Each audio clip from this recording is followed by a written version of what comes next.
حکیم لقمان نے کہا، میں نے زندگی میں 300 سال مختلف دواؤں سے لوگوں کا علاج کیا، مگر اس طویل تجربے کے بعد میں نے سیکھا کہ انسان کے لیے سب سے بہترین دوا محبت اور عزت ہے۔ کسی نے پوچھا، اگر یہ اثر نہ کرے تو؟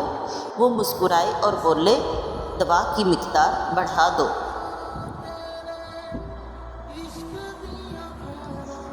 انسان کے 3 حصے ہیں، ان میں سے ایک اللہ کا، دوسرا اپنا، تیسرا کیڑوں کا۔ جو حصہ اللہ کا ہے وہ روح ہے، جو حصہ اپنا ہے وہ عمل ہے، جو حصہ کیڑوں کا ہے وہ جسم ہے۔